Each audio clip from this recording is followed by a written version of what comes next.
Buenas tardes, hermanos. Les saludo en el dulce nombre de nuestro Señor Jesucristo en este día domingo tan especial, que está bastante caluroso, y también a través de los medios podemos saludar a nuestros amigos, bendecirles desde este lugar también y pedirle al Señor que pueda tocar sus corazones en este día, que este pueda ser el día de salvación. En primer lugar, vamos a ponernos de pie, vamos a comenzar a alabar a nuestro Señor con esta alabanza que dice, le preguntamos a los músicos, en presencia estar de Cristo.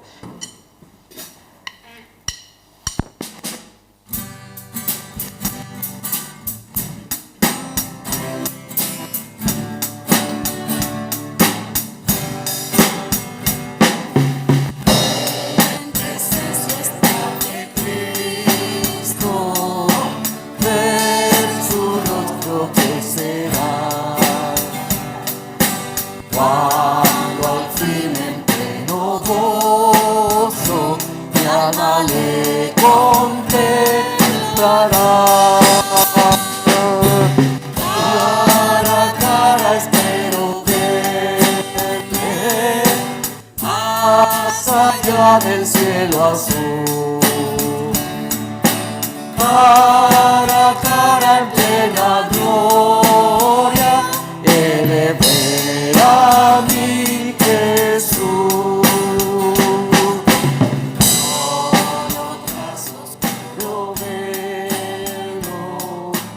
hoy lo puedo olvidar, mas ya pronto de su gloria de notar. Cara a cara espero verle, más allá del cielo azul. Cara a cara en plena gloria, he de ver a mi Jesús.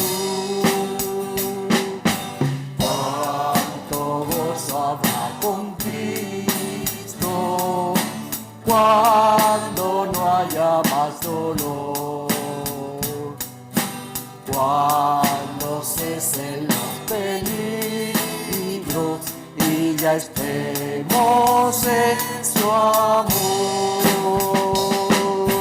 Cara a cara espero verle, más allá del cielo azul. Cara a cara en la gloria, he de ver a mi Jesús. Amén. Esa es la esperanza que tenemos, ¿verdad? Que le veremos cara a cara algún día, y ese día está cada vez más cerca. Les pregunto ahora a los músicos, ¿cuál es la que viene a continuación? Porque yo sé a quién he creído. Y yo le quiero hacer la siguiente pregunta. Hermano Pablo, ¿usted sabe a quién ha creído? ¿Usted sabe a quién le ha creído? Amén. Hermana Mónica, ¿sí? ¿Todos? Entonces digan todos amén. Amén. Entonces vamos a alabar al Señor con este himno antes de pasar a nuestra prédica, que dice, yo sé a quién he creído.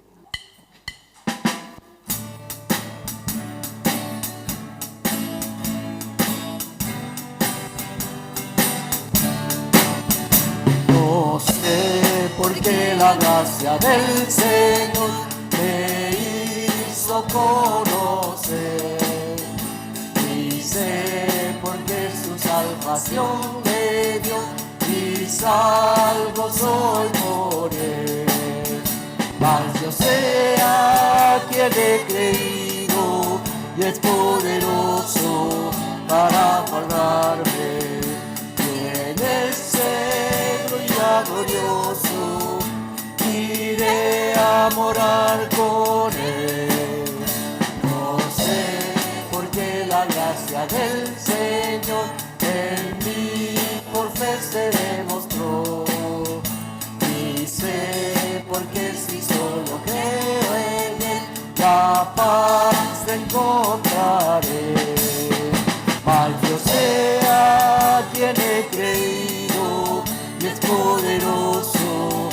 para guardarme. En ese día glorioso iré a morar con Él. No sé por qué el Espíritu de Dios convence de pecar, ni sé por qué revela el pecado, cuán negra es la maldad.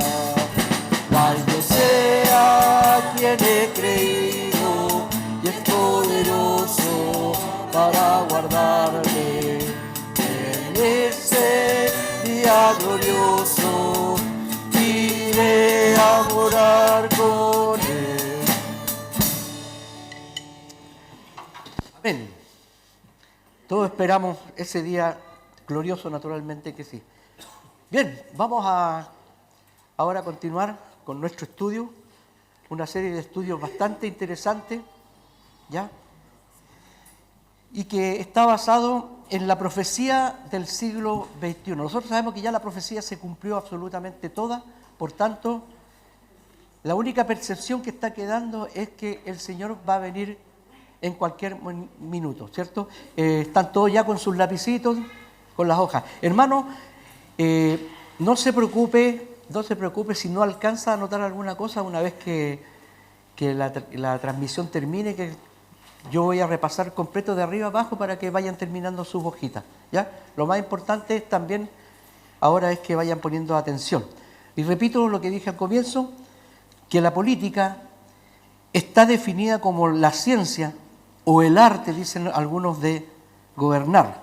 Y tal como dijimos recién, no era esa la voluntad de Dios. No, la voluntad de Dios no era que hubiera política entre los hombres, ¿ya? No era que hubiera un sistema de gobierno, una forma de gobierno, no. El Señor siempre quiso ser Él, el Rey, ¿ya? Por tanto, su voluntad soberana y nosotros, las personas que hacíamos la voluntad del Señor, y para eso Él nos iba a dar todo lo que necesitáramos, ¿ya? Entonces, no voy a nombrar ahora las letras, sino que voy a ir nombrando el concepto, y si alcanza a anotarlo, vuelvo a repetir, si alcanza a anotarlo, lo hace, si no, después al final vamos a repetir todo para completar nuestro estudio. La definición de política es la ciencia de gobernar, ¿cierto? La regulación y el gobierno de una nación o un Estado para la preservación de su seguridad, paz y prosperidad, que comprende la defensa de su existencia y sus derechos contra el control o la conquista de extranjeros, la protección de sus ciudadanos en sus derechos con la preservación y la mejora de su moralidad.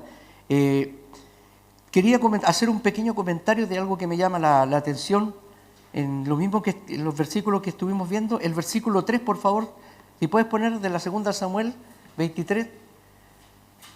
El número 3 dice: el Dios de Israel ha dicho, me habló la roca de Israel, habrá un justo que gobierne entre los hombres, que gobierne en el temor de Dios. Hermanos, la palabra del Señor dice, les voy a parafrasear, dice: bendita aquella nación cuyo Dios es Jehová. Imagínense, por ejemplo, que todos los gobernantes del mundo ya fueran creyentes y fueran temerosos de Dios. Se acabarían todo y cualquier conflicto que hubiese en el mundo, de cualquier tipo, ya, de político, geopolítico, social, monetario, y póngale lo que quiera y va a ser solucionado en forma inmediata si todos nuestros gobernantes realmente sintieran temor del Señor. ¿Ya? ¿Qué es un político? ¿Cómo se define un señor? Un político, tanto hombre y mujer, una mujer política, ¿ya? Uno que es experto en política. Recuerden siempre esa definición, ¿ya? Experto en política. Eso es lo que hace un político actual, no importa el puesto que esté desempeñando en el día de hoy, y aunque no tenga un puesto propiamente tal, su accionar siempre va a ser, y su manera de expresarse va a ser siempre la de un político, ¿cierto? Astropolítico. Estas son definiciones de otro tipo. Astropolítico, político menor, político pretendiente, politiquería. Se sirve del gobierno y hay una degeneración de la política. Hay una degeneración, dijimos, de la política. El mundo ha experimentado y ahora está experimentando la política de la iniquidad. Eso se está viviendo en el mundo en el día de hoy. Si nosotros hablamos de lo que está ocurriendo en nuestro país, sabemos que prontamente viene un proceso nuevamente eleccionario, ¿verdad? Entonces muchas veces los cristianos pensamos qué es lo mejor. ¿Y quién sabe qué es lo mejor para nosotros?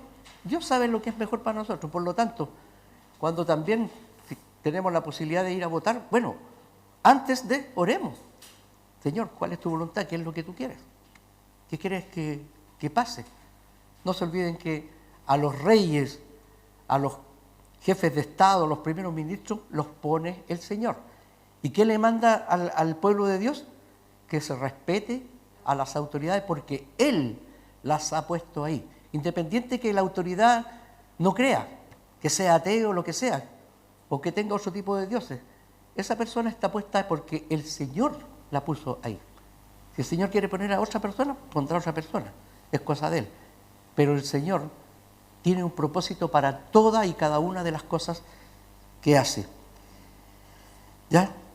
Los faraones, vamos a nombrar desde el comienzo y vamos a pasar por algunos personajes muy connotados de la política internacional. Los faraones, vamos a nombrar Herodes, Hitler, Mark, Hussein, ¿se acuerda de Hussein? Saddam Hussein, ¿sí? Castro, ambos deben ser, sin mencionar a los líderes de Corea del Norte, en la actualidad, Irán y Venezuela, así como muchos otros. Esto es lo que se está llamando ahora la política de la iniquidad, ¿ya? Estos políticos, o esta gente, estos gobernantes, ¿ya? Fracasaron en entender o llevar a cabo el verdadero significado de la política. Nos remitimos al significado de la política nuevamente, que es el arte o la ciencia de gobernar, ¿cierto? ¿Qué hay de malo en la ciencia? ¿Qué hay de malo en el arte? El arte es bello, ¿verdad? El arte nos provoca emociones, pero el arte de gobernar o la ciencia de gobernar significa que el gobernar es una acción profunda para administrar, profunda, que tiene mucho conocimiento. Pero en el día de hoy, hermano, el mundo elige cualquier cosa. El mundo elige cualquier cosa y cualquier persona, con o sin conocimiento. Le da exactamente lo mismo. ¿Y tiene consecuencias? Tiene consecuencias. ¿Ya? Dice, la política fue responsable por el maltrato cruel de los judíos en Egipto. ¿Lo creen así, de esa manera o no? La política fue responsable por el maltrato cruel de los judíos en Egipto. La política fue responsable por la cautividad y la esclavitud crueles de los judíos bajo Babilonia. ¿Ya? Acordémonos entonces que todos los males del pueblo de Israel comenzaron cuando ellos quisieron homologarse con respecto a los pueblos que eran contemporáneos de ellos, ¿ya? Especialmente esos pueblos, por ejemplo, los de Babilonia, todos los pueblos babilónicos y todos los pueblos que existían alrededor, cuyas costumbres eran aborrecidas por el Señor. ¿Y qué quería el Señor? Que su pueblo, Israel, no se mezclara con ellos. Lo había dicho desde el comienzo, les dio las instrucciones precisas y claras. Pero ¿qué hizo Israel? Lo contrario. ¿Ya? Entró en lo que se llama la administración política, quiso administración política para su pueblo y con las consecuencias que se están viviendo hasta el día de hoy, tal como lo dijimos al comienzo. ¿Ya? La política fue responsable por el sufrimiento y la muerte de millones de creyentes en los primeros siglos de la Iglesia. ¿Se acuerdan o no? Hay una actitud política que es muy notoria. En el caso me parece que es Constantino, que él decide que el pueblo de Roma y las tropas romanas se van a hacer cristianas y se van a bautizar. ¿Pero ustedes creen que este emperador fue movido por el Espíritu Santo? ¿Que se arrepintió de corazón de su paganismo anterior? ¿Ustedes creen que así obró y se arrepintió y decidió que todo el pueblo, todo lo que estaba bajo su mando, se convirtiera al cristianismo? No, esto es una maniobra total y absolutamente política. ¿Qué le permitiría al emperador romano? Tener el control de todos los cristianos, tener el control de todas las instituciones. Es así es tan así que, por ejemplo, se crea una imagen, por ejemplo, la imagen que se crea de la Virgen María. ¿Ustedes han visto esa imagen que hay de la Virgen María con un niñito acá, en los brazos, con su rosario, una corona, el niño también tiene una corona, algo en la mano acá, todo? Esa es una imagen de Acera. Esa es una diosa babilónica. Entonces, ¿qué es lo que hicieron los romanos? Tomaron esa supuesta madre de Dios, ¿ya? Le cambiaron la apariencia judía, porque María era una mujer judía, ¿cierto? Como cualquier mujer de ese tiempo. Tenía una condición, sí. Bendita entre todas las mujeres. No era cualquier mujer, María no fue cualquier mujer. Fue la madre que Dios eligió para traer en forma terrenal a su Hijo, Jesucristo, ¿ya? Así que no es cualquier mujer. Pero esa mezcla de ideas, esa mezcla de conceptos, la hicieron una imagen que hasta el día de hoy, lamentablemente, en algunas iglesias que se dicen cristianas, se está adorando. Tampoco eso, nunca fue eso la voluntad de Dios. Dice, y la palabra del Señor dice que la política de la iniquidad, lo que se viene, va a empeorar. ¿Ya? Nosotros no podemos esperar que las cosas mejoren.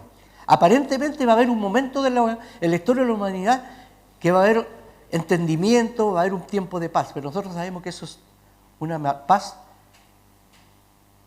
mentirosa, ¿verdad?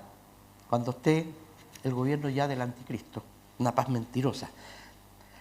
Los malos hombres y los engañadores aumentarán. Por favor, pongamos 2 Timoteo 3:13. Dice, más los malos hombres y los engañadores irán de mal en peor, engañando y siendo engañados. Eso es lo peor. No solamente engañarán, sino que ellos mismos van a ser engañados. Entonces, engaños produce más engaños. Mentira y mentira produce más mentira. No hay verdad en todo eso. No hay certeza en todo eso. No hay esperanza. Solamente hay engaño y hay maldad. ¿Ya? Dice,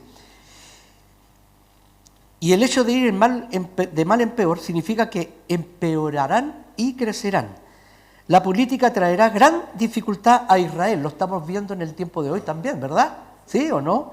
Incluso dentro de ellos mismos. De ellos mismos. Por favor, vamos a Daniel 12:1. En aquel tiempo, dice, se levantará Miguel. ¿Quién es Miguel? Arcángel, ¿cierto? Del Señor, ángel guerrero. En aquel tiempo se levantará Miguel, el gran príncipe, que está de parte de los hijos de tu pueblo, y será tiempo de angustia. Nos estamos acercando. Cual nunca fue desde que hubo gente hasta entonces. Pero en aquel tiempo será libertado tu pueblo, todos los que se hallen escritos en el libro. Hermano Arturo, ¿su nombre estará escrito en el libro de la vida? Amén. Amén, ¿cierto? Hermano Jorge, amén, ¿cierto? Hermano Francisco, amén. Eso es lo que creemos, que nuestros nombres están escritos en el libro de la vida. Por lo tanto dice, pero en aquel tiempo, en el tiempo de este sufrimiento extremo que va a experimentar el mundo, pero en aquel tiempo será libertado tu pueblo, todos los que se hallen escritos en el libro. Gloria a Dios, gloria a Dios. Será imposible para el Señor poder resolver algunos problemas como los que tenemos ahora, como las vicisitudes, como esas cosas que nos quitan el sueño en el día de hoy, si el Señor nos tiene prometidas las cosas más maravillosas para su pueblo, sin que tengamos absolutamente, nosotros no tenemos ningún tipo de mérito, nunca hicimos mérito. Todos los méritos los hizo el Señor Jesucristo, por obedecer, por amar a su Padre y amar a su esposa. La esposa del Cordero somos todos los que estamos aquí, todos los que creen en la palabra del Señor, los que han aceptado a Cristo como Señor y Salvador alrededor y a través de todo el mundo.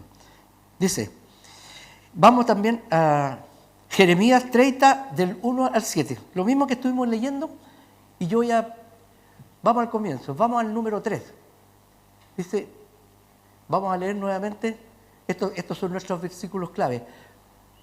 Dice, nuevamente voy a leer el número 3 porque me parece interesante. Porque he aquí que vienen, dice Jehová, porque he aquí que vienen días, dice Jehová, en que haré volver a los cautivos de mi pueblo Israel y Judá, ha dicho Jehová, y los traeré a la tierra que di a sus padres y la disfrutarán. El Señor Dios es fiel. El Señor siempre va a cumplir sus promesas y todo lo que Él anunció desde el comienzo se va a cumplir inexorablemente, es decir, sí o sí. Y no hay manera de que alguien, no hay poder alguno que pueda evitar lo que el plan de Dios considera para todos nosotros, para toda la humanidad, para los que son considerados buenos y para los que son malos. Nada de eso va a cambiar. Pero estamos viviendo en este momento en lo que se llama el tiempo de la gracia, ¿verdad? En que usted puede hablarle a cualquier persona por ahí y esa persona puede cambiar su vida en ese momento. Y usted habrá tenido una corona que poner a los pies del Señor. Cuando otra persona, por su testimonio y por lo que usted le dice, pueda conocer al Señor. Esas son las coronas, las cosas que nosotros podremos poner en algún momento a disposición del Señor. Qué triste va a ser, porque va a ocurrir también que va a haber hermanos, personas que no van a tener que poner a los pies del Señor. Salvos como por fuego, dice el Señor, en un abrir y cerrar de ojos, pero sin tener algo que ofrecer al Señor en ese momento. Tal como le pasó a uno de los ladrones que creyó en el Señor. Ese ladrón había sido ladrón, delincuente toda la vida, ¿cierto? ¿Pero qué hizo? Creyó. Y eso era todo lo que tenía, no había testimonio en su vida, ninguna cosa. Digamos, seguramente no tenía alguna corona, alguna ofrenda para poner a los pies del Señor. Solamente su fe, porque su fe lo salvó. ¿Ya? Ya. Y vamos a ir, por favor, a Apocalipsis 6, 1, 2. Vi cuando el Cordero abrió uno de los sellos y oí a uno de los 4 seres vivientes decir, como con voz de trueno, ven y mira. Y miré, y he aquí un caballo blanco, y el que lo montaba tenía un arco, y le fue dada una corona, y salió venciendo para vencer. ¿Ya? Dice, bajo el anticristo habrá política de iniquidad. Leímos nuestro versículo recién, la política de iniquidad finalmente será derrotada por la política de la justicia. ¿Cuál es la política de la justicia? La justicia, la que viene de lo alto, la del Señor, ¿cierto? Veamos Daniel, pero hay un Dios en los cielos, el cual revela los misterios, y Él ha hecho saber al rey Nabucodonosor lo que ha de acontecer en los postreros días. He aquí tu sueño y las visiones que has tenido en tu cama. ¿Se acuerdan de las visiones que tenía el rey Nabucodonosor? Que lo atormentaban mucho.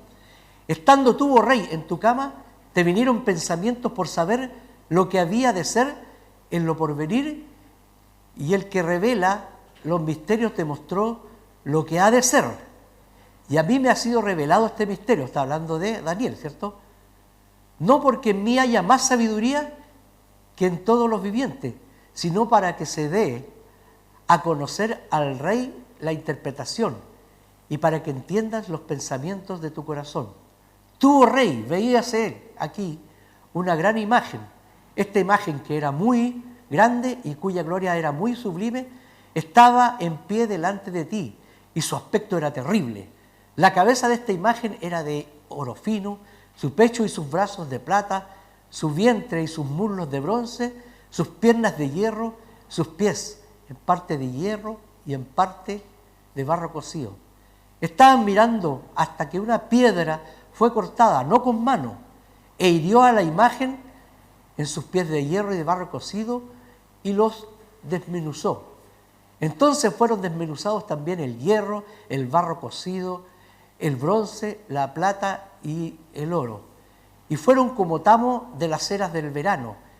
Y se los llevó el viento sin que de ellos quedara rastro alguno. Mas la piedra que hirió a la imagen fue hecha un gran monte que llenó toda la tierra. Este es el sueño, también la interpretación de él. Diremos en presencia del Rey: tú, oh Rey, eres Rey de reyes, porque el Dios del cielo te ha dado reino, poder, fuerza y majestad.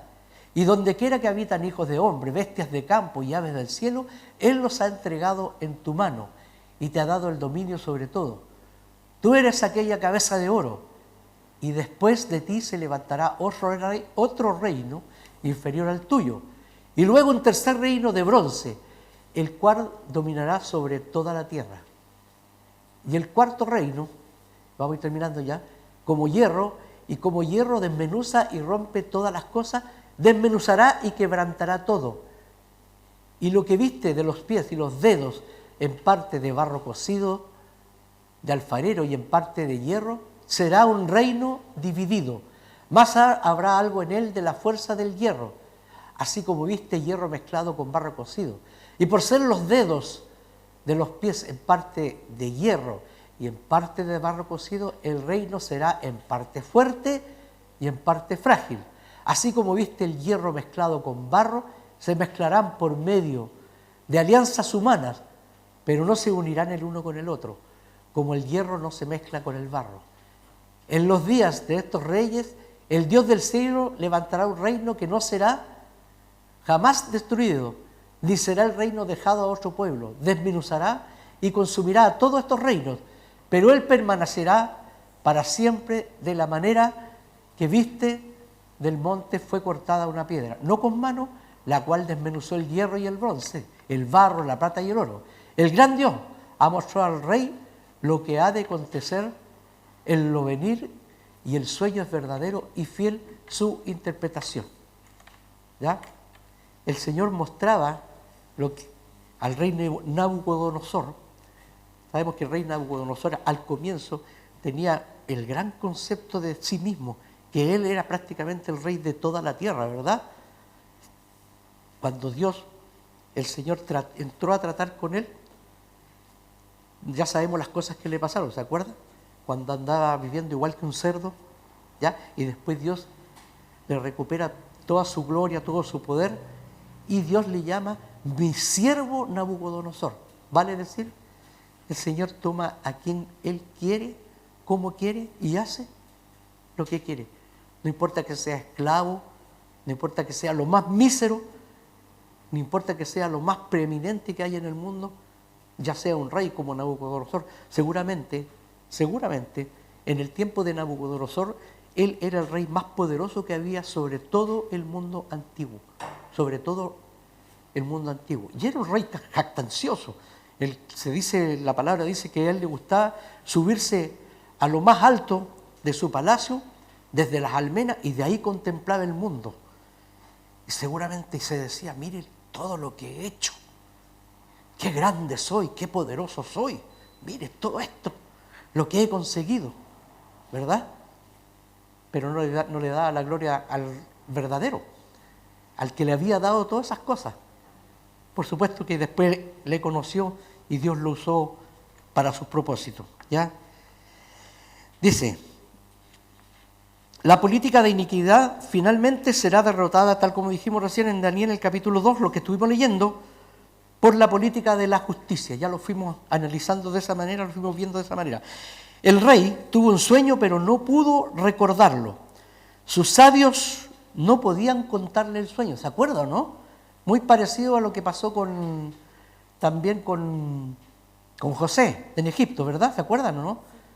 Cuando el faraón tenía un sueño, el de las vacas flacas, de las vacas gordas, las espigas de trigo, y nadie podía interpretarle el sueño. Parece que varios de ellos se fueron, como dicen en este tiempo, se fueron en cana o se fueron cortados, por así decirlo. Pero José, siguiendo el plan de Dios, pudo interpretar el sueño del faraón. Bueno, en este caso, de la misma manera, el Señor le está mostrando a Nabucodonosor. Y más encima, si ustedes se dieron cuenta, tal como leíamos, le explicó hasta con manzanitas, ¿se acuerdan?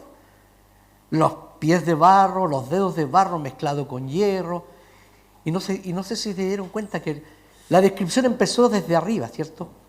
Una cabeza de oro, después los brazos, el pecho de plata. Y a medida que iba bajando, iba como los metales iban, la bolsa iba como que iba descendiendo de valor, hasta que se llegó a lo que sostiene todo lo demás arriba, que son los pies, ¿cierto? Nuestros pies son los que sostienen toda nuestra estructura, el resto de la estructura que es nuestro cuerpo. Así que, bueno, pero aquí nosotros vimos, tal como estuvimos viendo en Daniel capítulo 2, ojalá que lo puedan leer en sus casas nuevamente e ir analizándolo, les va a dar más claridad y nuevamente podemos llegar a la conclusión de que ninguno de esos sabios, agoreros, brujos, todo lo que tenían esos reyes pudo recordar, pudo interpretarlo. A Daniel se le dio el significado del sueño y le dijo al rey lo que sucedería en los días posteriores. Muy parecido a lo de José, exactamente lo de José. Esto incluía el tiempo de este rey, hasta el rey de reyes. Vamos a Apocalipsis 13:15. ¿Qué dice Apocalipsis 13:15? Dice, y se le permitió infundir aliento a la imagen de la bestia para que la imagen hablase e hiciese matar a todo el que no la adorase. ¿Ya? La historia de la humanidad da la impresión de que se empieza a repetir nuevamente las cosas que ocurrieron en el pasado, ¿cierto? Cuando no se adoraba a los dioses, cuando no se adoraba a las imágenes, esas personas pagaban con su vida. Bueno, la palabra del Señor dice que en el futuro esto va a volver a ocurrir, en los tiempos del Apocalipsis, ¿ya? Y vamos llegando ya a concluir. Les repito una vez, finalizados, vamos a leer de nuevo todo para que puedan rellenar sus hojitas. Lo más importante es que pongan atención. Conclusión. Los dedos de hierro mezclados con barros hablan de la última forma de política de iniquidad, de maldad, ¿cierto?, que será en la tierra antes de que Cristo venga para establecer la política de la justicia. Es decir, la política de la justicia viene ¿de dónde? De lo alto. ¿Ya? Así como viene la sabiduría, también. Debe ser obvio para cualquier observador que estamos ahora en ese periodo final de la política de los gentiles. Lo hemos hablado todos los días, desde que tenemos, incluso de antes de que empecemos esta serie de estudios con Pastor, hemos hablado todos los días de que los hechos se están sucediendo y se están dando y van de la mano de acuerdo a lo que ha sido profetizado por el Señor, ¿cierto?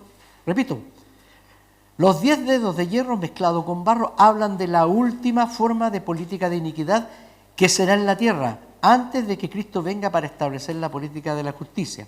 Y lo que dijimos recién, que debe ser obvio para cualquier observador, cualquiera, no solamente hermano, dice para cualquier observador, que estamos ahora en ese periodo final de la política de los gentiles, la política contingente, la política que rige al mundo actual. Por lo tanto, todos debemos ser advertidos de que la piedra está por presentarse para aplastar al mundo incrédulo. Recién hablamos de esa piedra, ¿cierto? Hablando de Daniel. Para aplastar al mundo incrédulo. Una vez más, la verdad se declara de que Cristo vendrá y establecerá su reino de gobierno de justicia y traerá las bendiciones de la verdadera política de justicia. El gobierno teocrático de Cristo. Y vamos a leer nuestro último texto nuevamente, Apocalipsis 11:15, dice, 11:15. El séptimo ángel tocó la trompeta y hubo grandes voces en el cielo que decían, los reinos del mundo han venido a ser de nuestro Señor y de su Cristo, y Él reinará por los siglos de los siglos. Amén. ¿Cierto? Esa es la promesa del Señor. Una maravilla. Ese es el gobierno teocrático de Cristo, el gobierno de Dios. Teocracia es relativo a Dios, ¿cierto? Si usted forma parte del mundo incrédulo, y eso se lo digo a quienes por bendición del Señor también están viendo esta transmisión, les digo, si usted forma parte del mundo incrédulo, venga a Cristo mientras queda tiempo, para todos. si usted forma parte de esos incrédulos, de este mundo que no tiene al Señor, que no ha aceptado a Cristo como Señor y Salvador, aún está a tiempo, pero el tiempo se acaba porque hay un plan de Dios que es absolutamente inexorable. Lo que Dios ha prometido, lo que Dios ha hecho, lo que Dios ha desarrollado y lo que Dios tiene para el futuro, se cumplirá sí o sí, porque Dios es un Dios fiel a sus promesas y a su palabra. Que el Señor bendiga su palabra en este día. Oremos. Oremos. Amado Padre Celestial, seguimos en su santísima presencia en esta mañana. Le doy las gracias porque su palabra ha sido expuesta, tratando de ser lo más clara posible, sabiendo que hay partes de ella que son complejas, que para el mundo pueden ser muy difíciles de entender, pero para quienes hemos aceptado a Cristo como nuestro Señor y Salvador, sabemos que son el alimento y el pan diario para nosotros. Le pedimos que usted bendiga a todos quienes están aquí en esta mañana, a quienes representan como familia y también a quienes han escuchado esta enseñanza en esta mañana. Toque sus corazones, Señor, cambie sus vidas y considérelos en su maravilloso y gran plan de redención. Porque lo pedimos en el nombre de nuestro Señor Jesucristo. Amén.